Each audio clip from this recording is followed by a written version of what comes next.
ताज़ा खबरों के लिए कोणार्क न्यूज़ को सब्सक्राइब करें और बेल आइकन ज़रूर दबाएं। अपना शहर, अपनी बातें, अपना शहर, अपनी बातें, सुबह शाम हर रोज आपके लिए लाते, हम आपके लिए लाते। कहीं पे चोरी, कहीं पे डाका, ब्रेकिंग न्यूज में बघुन टाका,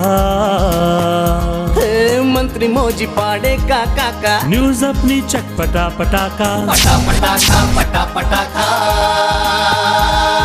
खबर दर खबर पहुँचे आपके घर, देखे न्यूज ये पूरा शहर। News, reviews and interviews, fresh and hot, without excuse. Without excuse, without excuse. So tune in, keep watching. पूरे शहर की बातें, अपना शहर, अपनी बातें, अपना शहर, अपनी बातें, सुबह शाम हर रोज आपके लिए लाते, हम आपके लिए लाते। कोणार्क, अपना शहर, अपनी बातें। नमस्कार, मैं मानसी धामने, स्वागत है आप सबका कोणार्क न्यूज़ अपना शहर अपनी बातें में। आगे बढ़ते हुए नजर डालते हैं हमारे शहर उल्लासनगर की कुछ मुख्य खबरों की ओर। कोणार्क, अपना शहर, अपनी बातें। हमारे शहर का अगला महापौर बनेगा एनसीपी पार्टी से ही, इस बात का दावा कर रहे हैं राष्ट्रवादी कांग्रेस पार्टी के कई नेताएं। आइए बात करते हैं उन्हीं से और लेते अधिक जानकारी। जो दावा किया गया आने वाले चुनाव में महापौर जो है एनसीपी का होगा, उसमें आपका क्या कहना है? 100% सही है। जिस तरह से आज राज्य में राष्ट्रवादी पार्टी के नेता लोग काम कर रहे, उसी प्रकार उनको मार्गदर्शिता में हम भी उल्लासनगर के अंदर आपने देखा होगा कार्य कर रहे, और आज शहर के अच्छे अच्छे लोग पार्टी के साथ जुड़ रहे हैं और रोज़ नया चेहरा और अच्छे लोग और युवा खास करके जुड़ रहे हैं। और इसमें अभी एक जो नया परिवर्तन हुआ कुछ दिन पहले, जिसमें जैसे कि बीजेपी और टीओके का, तो उसमें उन जोर की वजह से उनमें आपस में कुछ लोग नाराज़ हैं जिन्होंने हमसे संपर्क किया है, और वो आने वाले समय में वो राष्ट्रवादी में विश्वास दिखा रहे हैं।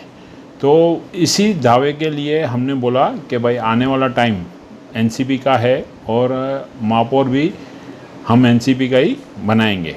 तो उसी दावे के साथ हमने आज अपने ये बात रखी। लॉकडाउन के दौरान भी बड़े चेहरों ने जो है एनसीपी में प्रवेश किया।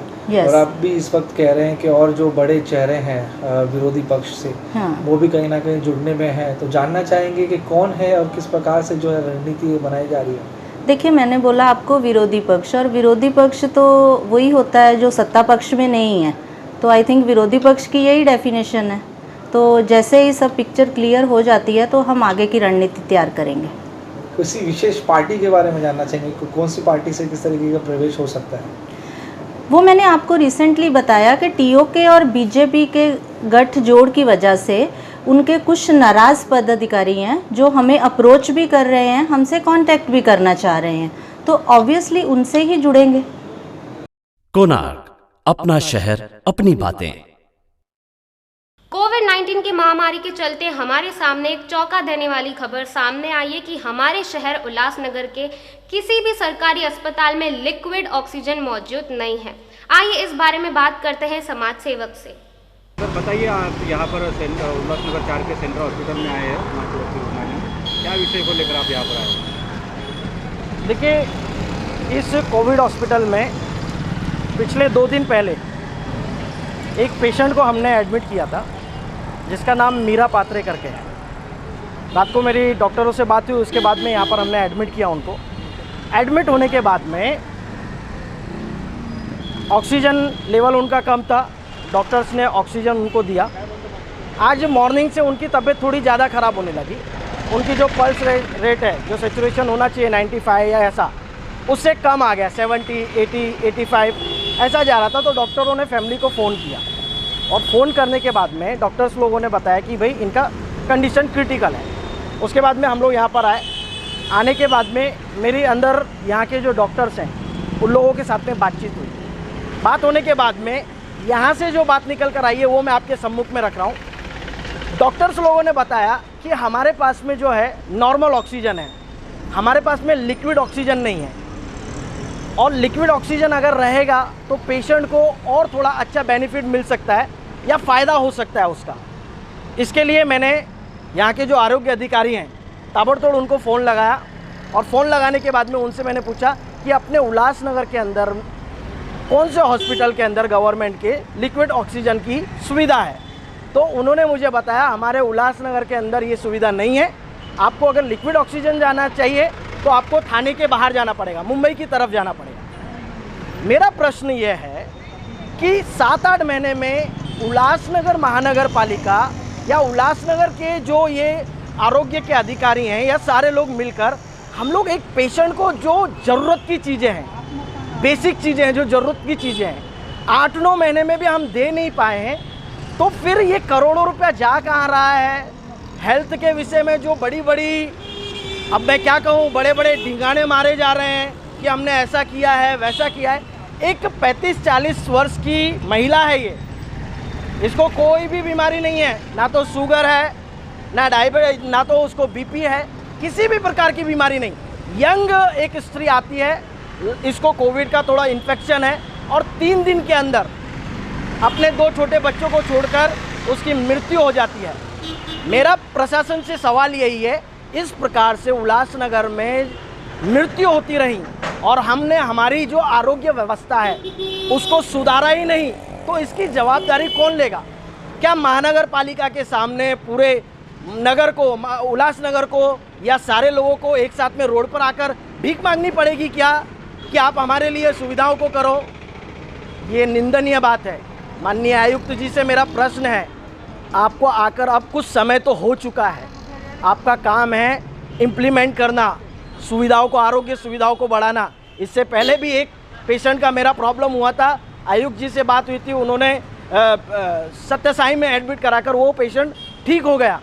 क्या प्राइवेट और गवर्नमेंट ये दोनों हॉस्पिटलों के ट्रीटमेंट में डिफरेंट है क्या?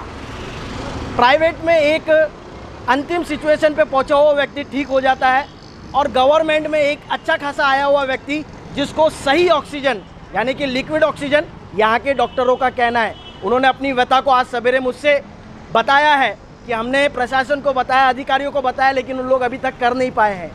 क्या इस वजह से हम हमारे उल्लासनगर के जो लोग हैं उनको खोते रहें? ये सवाल है, और सभी के लिए, पूरी जनता के लिए एक साथ में आकर हमको जरूर प्रशासन से इस बात को पूछना पड़ेगा। कोणार्क, अपना शहर, अपनी बातें।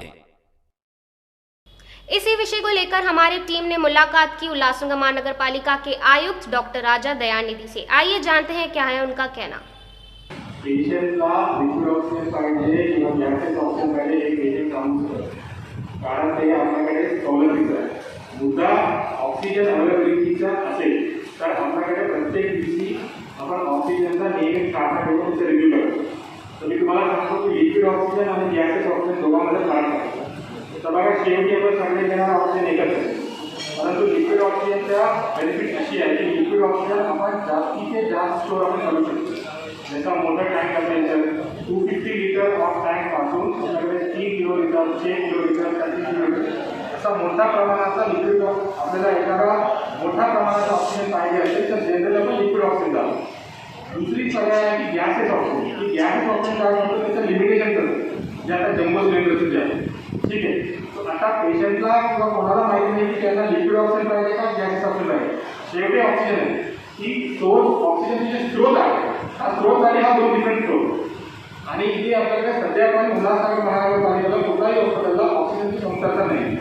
परंतु आपण काय करतो, जे मॅटर्निटी हॉस्पिटल जे आहे तिकडे ऑलरेडी शासनाकडून लिक्विड ऑक्सिजन टँक बसण्यासाठी प्रपोजल मंजूर झाले, लिक्विड ऑक्सिजन म्हणजे 6 किलो लीटरचं। तर तोपर्यंत आपण काय करतो की ते जम्बोसोबत आपण मॅनेज करतो, परंतु तिकडे पण 250 लिटरच्या जुरा सिलेंडरच्या बसण्याच्या कारवाई पण सुरू। तो एखादा पेशंटच्या ऑक्सिजन, लिक्विड ऑक्सिजन भेटत नाही की पेशंट कोणी सांगू शकतो, कारण पेशंटला शेवटी लिक्विड ऑक्सिजन असो गॅसेस नसो तोच पाईपलाईनमधून देणार आहे, तोच मास्क करून देणार आहे। तो ये लिक्विड ऑक्सिजन और गॅसेस में फर्क नहीं, सेम ही है। बट सिर्फ हमारा सोच का डिफरेंस है। कोणार्क, अपना शहर अपनी बातें। उल्लासनगर महानगर पालिका द्वारा हमारे शहर की अति धोखादायक 23 बिल्डिंगों की लिस्ट जारी की गई है। आइए इस बारे में लेते हैं अधिक जानकारी। उल्लासनगर मनपा द्वारा 26 सितंबर 2020 के दिन आम सूचना निकालकर अखबारों में प्रकाशित की गई। सूचना में 23 इमारतों की सूची देकर कहा गया कि इमारत धोखादायक और अति धोखादायक श्रेणी में है। उन्हें नोटिस देकर खाली करने को कहा गया। अधिकतर इमारतें खाली है। उनको कई बार सूचना देकर भी इमारत वासियों द्वारा निकासन नहीं किया गया। ऐसी 23 अति धोखादायक इमारतें जिनसे आसपास के रहवासियों को धोखा है, उन इमारतों को उल्लासनगर मनपा प्रशासन द्वारा निष्कासन की तोड़ने की कार्रवाई की जाने वाली है।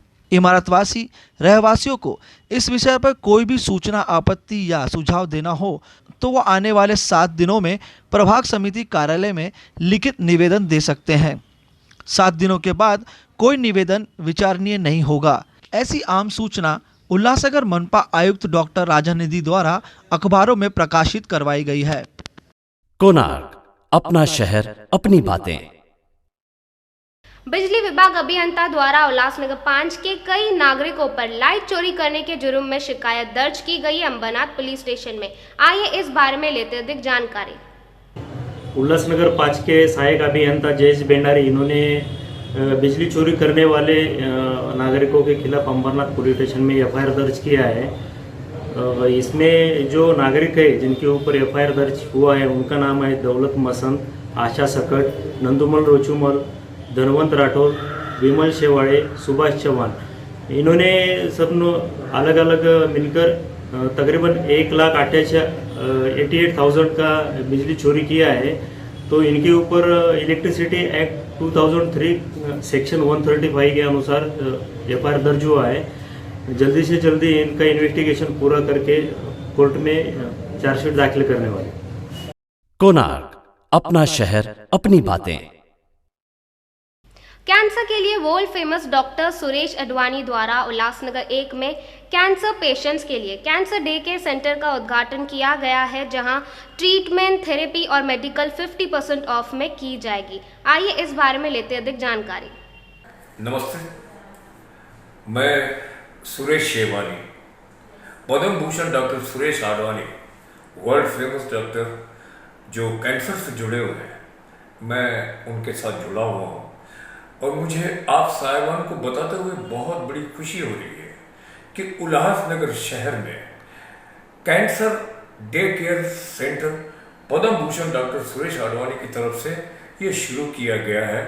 और जैसे कि मैं खुद उल्लासनगर में रहता हूँ, मैं तो ये कहूँगा कि उल्लासनगर के लिए बड़ी सौगात की बात है कि उल्लासनगर में ये पहला हॉस्पिटल है जो खास कैंसर ट्रीटमेंट के लिए पद्म भूषण डॉक्टर सुरेश आडवाणी जी ने शुरू किया है।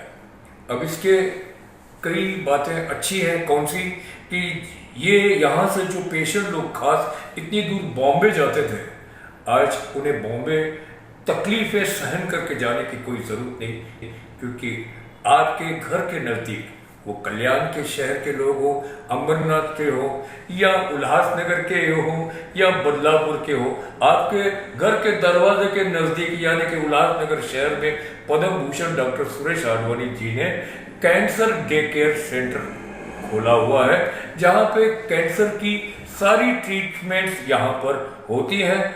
लोगों को पहले बॉम्बे डॉक्टर्स के पास जाना पड़ता था, अब सारे बॉम्बे के डॉक्टर्स यहाँ पर आते हैं और अपनी सेवाएं पेशेंट्स को देते हैं। यहाँ पे केमोथेरापी दी जाती है और भी दूसरी ट्रीटमेंट्स है जो कैंसर के से रिलेटेड है, वो दी जाती है, बताई जाती है।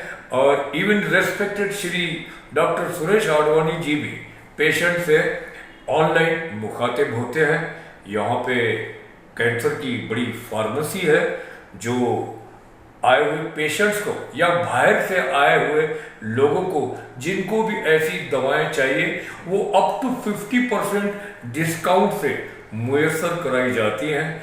मैं इस विनती भरे आह्वान से मैं आप लोगों से ये कहना चाहता हूं कि आप अपने सहयोगियों को, दोस्तों को, पहचान वालों को, जिनको भी इन बातों की, इन सेवाओं की जरूरत हो, ये संदेश पहुंचाएं कि उल्लासनगर शहर में पद्म भूषण डॉक्टर सुरेश आडवाणी साहब ने, जो कैंसर के बहुत ही बड़े मशहूर डॉक्टर हैं, उन्होंने उल्लासनगर में doctor Gopal Das clinic barrack number 11 Shiv road Ulhasnagar 1 में शुरू किया गया है। और जो कोई भी सज्जन फोन पे कोई अपॉइंटमेंट लेना चाहता है तो आप कृपया ये नंबर्स नोट करें। सुरेश शेवानी 7666 729904। दूसरा नंबर है 9224615393। कोणार्क, अपना शहर अपनी बातें। कोविड-19 को ध्यान में रखते हुए उल्लासनगर महानगर पालिका द्वारा मेरा घर मेरी जिम्मेदारी मुहिम शुरू की गई है। आइए इस बारे में लेते अधिक जानकारी उल्लासनगर महानगर पालिका के आयुक्त डॉक्टर राजा दयानिधि से। जितने भी हमारे 7 सेंटर जो भी है, अब देखो दिन में हम ऑलमोस्ट लाइक 350 से 400 की हम टेस्टिंग कर रहे हैं, उसका रिपोर्ट इंस्टेंट लिया है।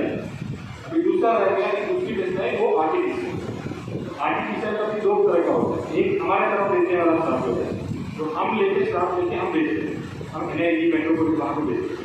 तो उसका हम 24 से 36 आवर्स में अपने पास रिपोर्ट आता है, वो हम कम्युनिकेट करते हैं।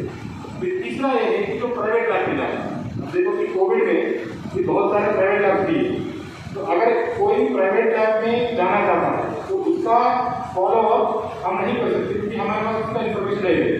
बट अगर किसी ने अपने पास अप्रोच किया कि मुझे इस फलाना लैब में मैंने सैंपल दिया है, ये मेरा नाम है, ये मेरा आधार कार्ड है, अगर ये है हमारे पास वॉलंटियर लिखा हुआ है तो वॉलंटियर हम डेफिनेटली उसको फॉलो करके वो मदद हम करवा। तो आप जितने भी ये लोग हैं उनको इतना बता दीजिए कि किसी का टेस्ट रिपोर्ट स्पेशली प्राइवेट का अगर रिपोर्ट में आने में कुछ तकलीफें हो रहे, हमारा वॉलरूम है, वॉलरूम का नंबर भी आपको दिया जाएगा, वो वॉलरूम में इनको कॉल करने के लिए बता। हा मोहीमचा मुख्य उद्देश एक तरी करोना असलं तरी करोनामध्ये परंतु आपल्याकडे जे डेटाबेस तयार करायचं जे आहे ही महत्त्वाचा गोष्ट आहे। म्हणजे जवळपास आपल्याकडे 1,40,000 जेवढं आपल्याकडे फॅमिलीज आहेत ते सगळे फॅमिलीजचे आपल्याकडे हेल्थ डेटा आपल्याकडे येणार आहे, जेणेकरून जेव्हा भविष्याला जे होणार आहे आपल्याकडे जे हेल्थ सर्व्हिससाठी जे काही लागत असेल की समजा आपल्याकडे यामध्ये एकूण आपल्या शहरामध्ये बीपीचं लोक किती आहे, किडनीचं आजारचं लोक किती आहे, शुगरचं लोक कशी आहे, आणि त्या ॲप जे सर्वे आहे त्यामध्ये महत्त्वाचं असं आहे की फक्त त्यांचं आरोग्याची तपासणी नाही, त्यांचं बाकीचं हिस्ट्री पण आहे, म्हणजे घरातला एकूण किती सदस्य आहेत, त्यामध्ये बीपी किती लोकांना आहे, शुगर किती लोकांचा आहे, कितीचे आजार किती लोकांचा, असा एक भरपूर डिटेल हेल्थ सर्वे होणार आहे। आणि जसं मी पूर्वी सांगितल्याप्रमाणे प्रत्येक समूहाला आपण एक किट दिलेली आहे, त्या किटमध्ये एका समूहासाठी एक किट आणि त्या किटमध्ये त्या समूहाला लागणारे आपल्याकडे mask, sanitiser, pulse oximeter, thermal gun आणि त्याच्यामध्ये इतर त्यांचा मार्कर पेन, स्टिकर असा आपण प्रत्येक समूहाला एक किट दिलेली आहे। आणि त्याचप्रमाणे प्रत्येक सदस्यांना टीममध्ये जाणाऱ्या प्रत्येक सदस्यांना आपण टी शर्ट आणि कॅप पण दिलेली आहे। तो असं आपल्याकडे इफेक्टिव्हली आपल्याकडे ही मोहीम आपण राबवत आहे। आणि जेव्हा ही सध्या पहिला फेरी सुरू आहे, जेव्हा दुसरी फेरी पण सुरू होईल त्यावेळेला आपल्याकडे कॉन्सन्ट्रेशन असं करायचं आहे की या 2 फेरीमध्ये शक्यतो पूर्ण शहरांना कव्हर करायचं आहे। तर त्या बाबतीत त्याच्या अनुषंगाने आपल्या कारवाई सुरू आहे। माझ्या सर्वांचा विनंती राहील की आपल्याकडे जे आपण बघायचं आहे त्याच्या इथे शासनाचं पण काही लेटर्स आलेली आहे, त्याचा 11 सप्टेंबरच्या त्याच्या मोहीम राबवण्याबाबत आपल्याकडे सूचना भेटलेली आहे, त्याच्या सविस्तर सूचना पण दिलेली आहे, ते आपल्याला सर्वांना देणार आहोत। तर त्यामध्ये आपण एक IECचा प्लॅन पण तयार केलेली आहे आपल्या महानगरपालिकेसाठी, जास्तीत लोकांपर्यंत ही मेसेज कसा पाहून घेऊन जायचा आहे। देखिए अभी यहाँ माननीय आयुक्त महोदय जी ने आपको बताया कि ये मुहिम आज नहीं चालू हुई है, मुहिम चालू होकर कम से कम 10 दिन हो गए। ये एक्चुअल में 21 तारीख से हुई है। उससे पहले माननीय महापौर और सभी पदाधिकारी, उपमहापौर जी, सभागृह नेता, विरोधी पक्ष नेता सभी के हाथों से उनके उपस्थिति में सभी गठ नेता और हमारे कर्मचारी अधिकारी उपस्थित थे, तभी सब ये मुहिम का माननीय शासन के आदेश के अनुसार इनाग्रेशन हो गया है। ये मुहिम जो हमारे जो नियुक्त किए गए जो वॉलंटियर्स है, जो हमारे 6 नागरिक हेल्थ पोस्ट है, उनके द्वारा कम से कम यहाँ पे 564 कर्मचारी यहाँ नियुक्त किए हैं और उसके अनुसार वो घर घर में जाते हैं, उनके पास ऑक्सीमीटर रहता है, वो उनकी जो ऑक्सीजन लेवल चेक करते हैं, या उसमें से पेशेंट्स की जो सिचुएशन है, समझो किसी को शुगर है, किसी को हाइपरटेंशन है, किसी को हाई बीपी है, ऐसे हमारे पास फिगर्स भी आ रही है पब्लिक में से। और ये पूरे शहर में इसमें चलने वाला है 2 राउंड में। अभी ये पहला राउंड है, पहली फेरी है, दूसरी फेरी में चलेगा।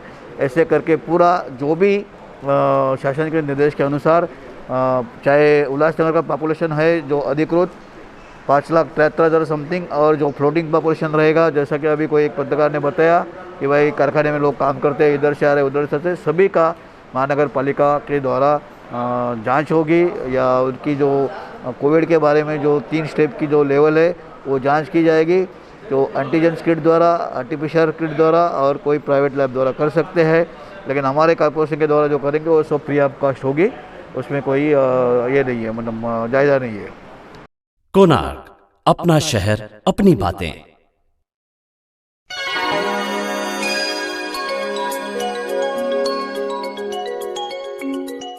भगत सिंह भारत के एक महान क्रांतिकारी स्वतंत्रता सेनानी थे। चंद्रशेखर आज़ाद के साथ मिलकर उन्होंने देश की आज़ादी के लिए अभूतपूर्व साहस के साथ शक्तिशाली ब्रिटिश सरकार का मुकाबला किया। महज 24 वर्ष की उम्र में 23 मार्च 1931 को राजगुरु और सुखदेव के साथ उन्हें फांसी पर लटका दिया गया। भगत सिंह का जन्म 28 सितंबर 1907 को प्रचलित है, परंतु तत्कालीन अनेक साक्ष्यों के अनुसार उनका जन्म 19 अक्टूबर 1907 ईस्वी को हुआ था। उनके पिता का नाम सरदार किशन सिंह और माता का नाम विद्यावती कौर था। यह एक किसान परिवार था। अमृतसर में 13 अप्रैल 1919 को हुए जलियांवाला बाग हत्याकांड ने भगत सिंह की सोच पर गहरा प्रभाव डाला। लाहौर के नेशनल कॉलेज में पढ़ाई छोड़कर भगत सिंह ने भारत की आज़ादी के लिए नौजवान भारत सभा की स्थापना की। वर्ष 1922 में चौरी चौरा कांड के बाद गांधी जी ने जब किसानों का साथ नहीं दिया, तब भगत सिंह बहुत निराश हुए। उसके बाद उनका अहिंसा से विश्वास कमज़ोर हो गया और वह इस निष्कर्ष पर पहुँचे कि सशस्त्र क्रांति ही स्वतंत्रता दिलाने का एकमात्र रास्ता है। इसके बाद वह चंद्रशेखर आज़ाद के नेतृत्व में गठित हुई गदर दल के हिस्सा बन गए। काकोरी कांड में राम प्रसाद बिस्मिल सहित 4 क्रांतिकारियों को फांसी व 16 अन्य को कारावास की सज़ा से भगत सिंह इतने अधिक उद्विग्न हुए कि पंडित चंद्रशेखर आज़ाद के साथ उनकी पार्टी हिंदुस्तान रिपब्लिकन एसोसिएशन से जुड़ गए और उसे एक नया नाम दिया गया, हिंदुस्तान सोशलिस्ट रिपब्लिकन एसोसिएशन। इस संगठन का उद्देश्य सेवा, त्याग और पीड़ा झेल सकने वाले नवयुवक तैयार करना था। भगत सिंह ने राजगुरु के साथ मिलकर 17 सितंबर 1928 को लाहौर में सहायक पुलिस अधीक्षक रहे अंग्रेज अधिकारी जेपी सैंडर्स को मारा था। इस कार्रवाई में क्रांतिकारी चंद्रशेखर आज़ाद ने उन्हें पूरी सहायता की थी। क्रांतिकारी साथी बटुकेश्वर दत्त के साथ मिलकर भगत सिंह ने वर्तमान में नई दिल्ली स्थित ब्रिटिश भारत की तत्कालीन सेंट्रल असेंबली के सभागार संसद भवन में 8 अप्रैल 1929 को अंग्रेज सरकार को जगाने के लिए बम फेंका। बम फेंकने के बाद वहीं पर दोनों ने अपनी गिरफ्तारी दी थी। क्रांतिकारी शहीद आजम भगत सिंह को उनकी जयंती पर हम करते हैं कोटि कोटि नमन।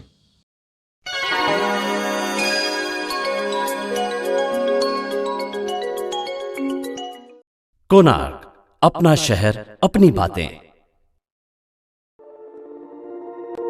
वायरल ट्रेंड्स जो बदल दे आपकी सोच।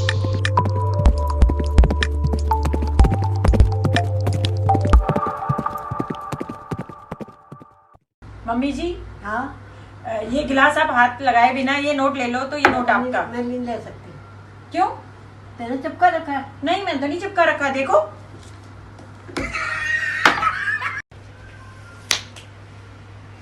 मम्मी जी, कप को उठाए बिना ये नोट ले लो, तो नोट आपका। ठीक है, ठीक है। आलतू चलालतू आई बड़ा को टालतू। ये क्या किया? जरूरी नोट ले लिया? नहीं नहीं तो चेक कर ले।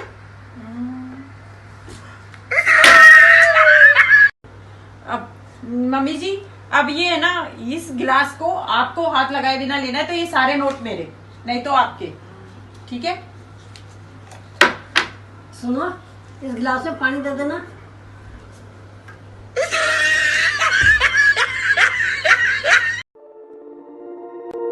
वायरल ट्रेंड्स जो बदल दे आपकी सोच।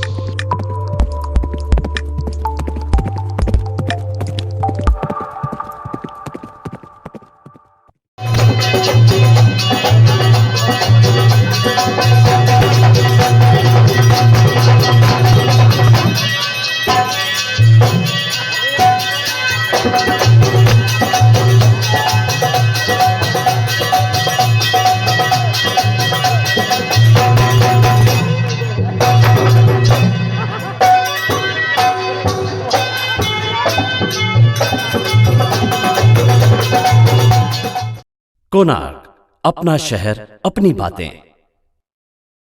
तो बस आज के लिए इतना ही। अगर आप कोई भी खबर हम तक पहुंचाना चाहते हो तो आप हमसे नीचे दिए हुए नंबर पर संपर्क करें। इसी के साथ मैं लेती हूं विदा। धन्यवाद।